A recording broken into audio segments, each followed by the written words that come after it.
वो भी ओनली 30,000 से लेके 40,000 इंडियन रुपीज़ के बीच में। हे गाइस व्हाट्स अप, कैसे आप लोग, and welcome back to the channel. अगर आप लोग भी थाईलैंड जाने का प्लान कर रहे हो बट आप लोगों का बजट कम है तो कोई बात नहीं, क्योंकि इस वीडियो में मैं आप लोगों के साथ शेयर करने वाला हूँ थाईलैंड का बजट ट्रिप किस तरीके से प्लान किया जाए, वो भी ओनली 30,000 से लेके 40,000 इंडियन रुपीज़ के बीच में।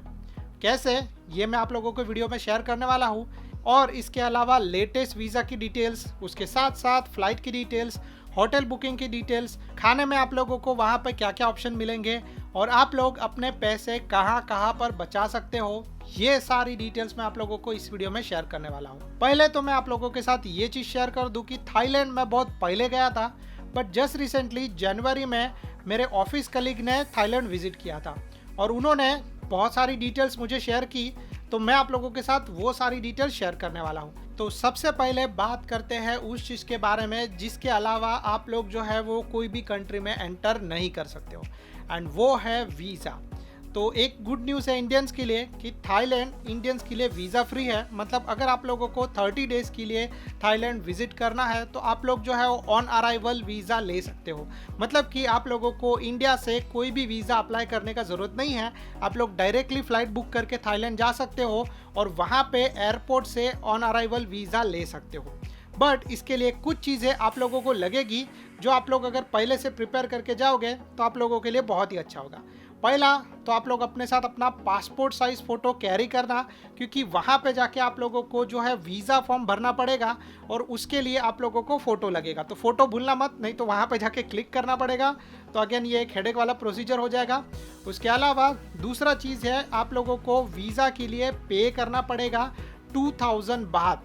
तो समवेयर अराउंड 4,500 से लेके 5,000 के आसपास इंडियन रुपीज़ जाता है। बट ये आप लोग इंडिया से ले लेना, क्योंकि वहाँ पे जाने के बाद करेंसी एक्सचेंज करवाना एयरपोर्ट पे बहुत ही मुश्किल और महंगा पड़ेगा। तो बेटर है कि आप लोग इंडिया से ही कुछ करेंसी अपने साथ कैरी करो, तो आप लोगों को कुछ भी तरीके का दिक्कत नहीं होगा। अब इसके बाद आप लोगों को अपना ट्रैवल इंश्योरेंस भी लगेगा। यस, अभी ये चीज़ मस्ट है अभी के लिए। तो आप लोग अपने साथ अपना ट्रैवल इंश्योरेंस जो है वो कैरी करना। वैसे तो ज़्यादा महंगा नहीं आता है, पूरे साल भर के लिए जो है मैंने ट्रैवल इंश्योरेंस लिया और उसके लिए मैंने सिर्फ ओनली 4,000 रुपीज़ पे किए और कवर भी काफ़ी अच्छा है। तो आप लोग अपने हिसाब से जो है वो अपना ट्रैवल इंश्योरेंस ले सकते हो। इसके अलावा लास्ट चीज़ आप लोगों को लगेगी और वो है आप लोगों की रिटर्न फ्लाइट टिकट और साथ में होटल की बुकिंग्स अगर कंफर्म नहीं होगी तो चलेगा। मतलब आपने पहले से ही एडिशनली पे नहीं किया रहेगा तो चलेगा। आप लोग जो है वो कौन सा वेबसाइट यूज़ कर सकते हो जिसकी बुकिंग वैलिड है, वो मैं थोड़े टाइम बाद आप लोगों के साथ शेयर करता हूँ।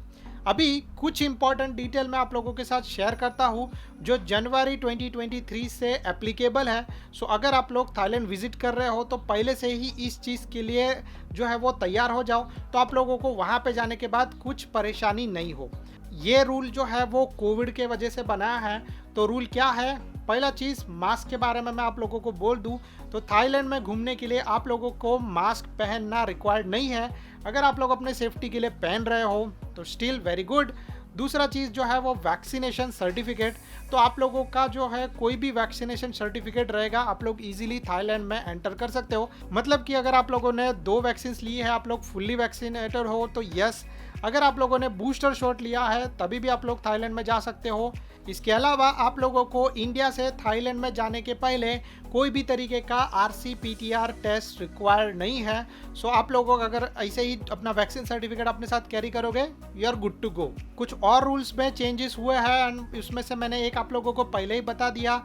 वो है, आप लोगों के पास अगर ट्रैवल इंश्योरेंस नहीं होगा तो आप लोगों को एंट्री नहीं मिलेगा। तो ट्रैवल इंश्योरेंस मस्ट है, आप लोग अपने साथ कैरी करना। अगर फ्यूचर में चेंज हुआ तो मैं आप लोगों के साथ शेयर कर दूंगा। इसके अलावा थाईलैंड का जो पास है उसका भी अभी कोई रिक्वायरमेंट नहीं है। सो आप लोग जो है वो आराम से थाईलैंड में जा सकते हो। और एक और चीज़ है कि थाईलैंड का जो अराइवल कार्ड था वो भी उन्होंने अभी निकाल दिया है। सो आप लोग आराम से थाईलैंड में एंटर कर सकते हो और पहले का जो लेंथी प्रोसेस था वो कम हो जाए, उसके लिए थाईलैंड गवर्नमेंट ने ये जो है एक्शंस लिए हैं। तो आप लोगों का सबसे पहला जो खर्चा होने वाला है वो होने वाला है वीज़ा के ऊपर, एंड ये नेसेसरी है क्योंकि इसके बिना आप लोग एंटर नहीं कर सकते। बट क्या है ना कि आप लोगों के लिए एक गुड न्यूज़ है, कभी कभी थाईलैंड गवर्नमेंट अपने टूरिज्म को प्रमोट करने के लिए जो वीज़ा का फ़ी है वो कैंसिल कर देती है। तो मे भी हो सकता है कि कुछ सिनारियों में आप लोगों के पैसे जो है वो बच जाए जो वीज़ा के हैं वो। बट आप एक तरीके से मान के चलो कि आप लोगों को 4000 से लेके 5000 इंडियन रुपीज़ वीज़ा के लिए देना पड़ेगा। अब इसके बाद दूसरा खर्चा आप लोगों को जो नेसेसरी करना पड़ेगा वो है आप लोगों की फ़्लाइट टिकट्स की बुकिंग। तो फ्लाइट टिकट्स की बुकिंग एक तरीके से मैं आप लोगों को बता दूं कि अगर आप लोग 90 डेज़ यानी कि 3 महीने से लेके 6 महीने या फिर 180 डेज़ के बीच में करते हो तो आप लोगों को जो है वो फ़्लाइट टिकट सस्ते में मिल जाएगी। एक चीज़ ध्यान रखना कि फ़्लाइट टिकट जो है वो बुक करना वीकडेज़ में, ना कि वीकेंड में थोड़ी सी कॉस्टली होती है। और आप लोगों को जो फ़्लाइट टिकट यानी कि जहाँ पे मैं रहता हूँ मुंबई से थाईलैंड की फ़्लाइट टिकट सस्ते में सस्ती 16,000 इंडियन रुपीज़ से लेके 30,000 इंडियन रुपीज़ के बीच में मिल जाएंगी, डिपेंडिंग ऑन सीज़न और आप लोग कितना जल्दी या किस तरीके से आप लोग बुक कर रहे हो। इसके अलावा दिल्ली से भी ऑलमोस्ट सेम ही प्राइस है। कोलकाता से ये प्राइस सस्ता हो जाता है, तो समवेयर अराउंड 12,000 से लेके 15,000 के बीच में। और अगर आप लोग साउथ इंडिया या फिर चेन्नई से हो या फिर साउथ इंडिया से हो तो उसका फ़्लाइट कॉस्ट भी ऑलमोस्ट सेम जाता है जैसे मुंबई का है वैसे। तो यहाँ पे जो आप लोगों का फ़्लाइट कॉस्ट है वो डिपेंड करता है आप लोग कहाँ से हो, बट आप लोगों को जो है वो 16,000 से लेके 30,000 के बीच में पे करना पड़ेगा। अब 16,000 से लेके 20,000 आप लोगों का जाएगा एक अराउंड। मैं आप लोगों को बोलूँ बैंकॉक के लिए आप लोग जा रहे हो तो अगर आप लोग जा रहे हो फुकेत के लिए तो वहाँ पे आप लोगों को मे बी 22,000 से लेके 25-30,000 तक पे करना पड़ सकता है, क्योंकि फुकेत थोड़ा सा कॉस्टली है एंड बैंकॉक सस्ता है। ये दोनों जो खर्चे हैं वो मेजर आप लोगों के खर्चे होने वाले हैं। इसके अलावा बाकी सब सस्ता है, नहीं इसको आप लोग आराम से जो है वो एंजॉय कर सकते हो। तो अभी हम लोग बात करते हैं तीसरी चीज़ का एंड वो है hotel booking. Hotel booking must है, बट मैं आप लोगों को ये बताऊं कि होटल बुक करने के लिए आप लोगों को एडवांस में कोई भी तरीके का पेमेंट देने का ज़रूरत नहीं है। तो आप लोग यूज़ कर सकते हो booking.com या फिर अगोड़ा। तो booking.com पे आप लोगों को सस्ते में सस्ते होटल मिल जाएंगे। अगर आप लोग बजट प्लान कर रहे हो तो 500 से लेके 5,000 डिपेंड करता है आप लोगों को कितना पैसा खर्च करना है, बट बजट में आप लोगों को 500 से लेके 1,000 के बीच में अच्छी होटल मिल जाएगी। और अगर आप लोग थोड़ा कॉस्टली जाना चाहते हो तो 3,000 से लेके 5,000 अगर एज आप लोग कपल जा रहे हो तो ये होटल्स के बारे में है। अगोड़ा पे भी आप लोग जाओगे तो कभी कभी अच्छी डील्स मिल जाती है, तो आप लोग अपने हिसाब से उस चीज़ को चूज़ कर सकते हो। बट अगर आप लोग एक जनरल में आपको बताऊँ 5 से लेके 7 दिन के बीच में जा रहे हो, 7 दिन के लिए जा रहे हो तो 500 या फिर 1,000 के हिसाब से भी पकड़ लिया जाए तो आप लोगों को जो है वो होटल की जो बुकिंग देनी पड़ेगी वो समवेयर अराउंड एक तरीके से 3,500 से लेके 7,000 के बीच में। बट अगेन ये चीज़ डिपेंड करता है कि आप लोगों को कितना खर्चा करना है और वो चीज़ शेयरिंग में यूज़ करना है कि नहीं। यस, अगर आप लोग जो है वो 2 लोग जाओगे तो आप लोग जैसे फ्रेंड, तो आप लोगों को घूमने में भी ज़्यादा मज़ा आएगा और आप लोग सेविंग्स भी वहाँ पे ज़्यादा अच्छे से कर सकते हो। अगर अकेले जा रहे हो तो डेफिनेटली थोड़ा सा खर्चा बढ़ेगा, कपल जा रहे हो तो डेफिनेटली खर्चा बढ़ेगा। बट एज लाइक मैं जा रहा हूँ और मेरा बेस्ट फ्रेंड मेरे साथ आ रहा है तो हम लोग जो है वो खर्चा थोड़ा सा डिवाइड कर सकते हैं। तो सोचो कि जहाँ पे मैंने बोला कि 3,500 रुपये से लेके 7,000 जा रहा है तो आप लोगों ने एक होटल लिया तो उसका आपको खर्चा थोड़ा सा कम हो सकता है। इसके अलावा अभी बात करते हैं एक और एक्स्ट्रा खर्चा जो कि नेसेसरी है एंड वो है फूड।